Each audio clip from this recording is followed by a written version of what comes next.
চলে আসলাম আমার বাগিনার দোকানে। এই যে আমার বাগিনা, বাদাম, তারপর হলো মধু।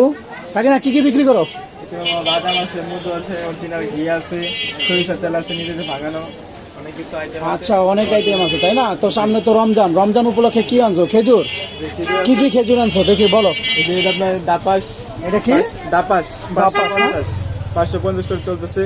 এটা হচ্ছে আপনার মিরজুম, এটা 1400 করে চলতেছে। এটা হচ্ছে আচ্ছা। আফগানিস্তানের মরিয়ম, 1100 টাকা করে চলতেছে। আচ্ছা, এটা হচ্ছে আপনার এই ফরিদা, এটা 500, এটা 500। কোনটা 500? এটা 500? এই দুটোটি 500 করে। 500 করে। আচ্ছা, পরে এটা? এই যে আপনার ফরিদা এসে আপনার এই যে ডান্ডাওয়ালা 600 টাকা, 650 টাকা। আচ্ছা এটা হচ্ছে আপনার কালমি, এটা হচ্ছে আপনার 900 করে। আচ্ছা তারপরে এটা হচ্ছে সৈদি মরিয়ম, এটা হচ্ছে 900 করে। আচ্ছা। এটা হচ্ছে আপনার সুপকারি 900 টাকা করে। আর কমর একটা আছে, এটা হচ্ছে আপনার আজোয়া 1200 করে, খুব ভালো কোয়ালিটি। আচ্ছা তারপরে যে আচ্ছা। কমের মধ্যে এখানে আছে, তাহলে কয় পদের খেজুর উঠাইলে এবার কা? এখানে আছে আপনার প্রায় 8-10 পদের আছে, 8-10 পদের না? আরো আছে অনেক। তো আমার ভিডিও দেখে কেউ আসলে কিরকম রেট পড়বে আর কি, রেট একটু কমাই দিব কিনা? ইনশাআল্লাহ আসেন, চেষ্টা করবো কমায় দেওয়ার জন্য। আচ্ছা, আর তুমি যে রেটটা বললে এটা কি সর্বনিম্ন রেট বললা, এই তো? তারপরও আমার ভিডিও দেখে কেউ আসলে যতটুকু পারবা কনসিডার করবা ইনশাল্লাহ, নাকি?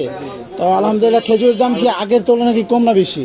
আগে থেকে ইনশাআল্লাহ অনেক কম, আগের তুলনায় অনেক কম। কিছু আসতেছে তো। আচ্ছা আচ্ছা, অনেক দেশ থেকে খেজুর আসতেছে। হ্যাঁ, শুনতেছি খবরে যে এবার নাকি খেজুরের দাম কমবে। তো আলহামদুলিল্লাহ, খেজুর লাগলে চলে আসবেন খিলগাঁও পাইবাগ, জামে মসজিদের পাশে, হাজী আনসারবাগ জামে মসজিদ। তো আলহামদুলিল্লাহ, এটা আমার ভাগিনার দোকান। আর ওই জায়গা মধু, তেল, তারপর হলো কি বলে আখরোচ, বাদাম, সকল ধরনের বাদাম বাচ্চাদের, তারপর চকলেট মকলেট অনেক কিছুই আছে চকলেট আলহামদুলিল্লাহ। আছে বাইরের।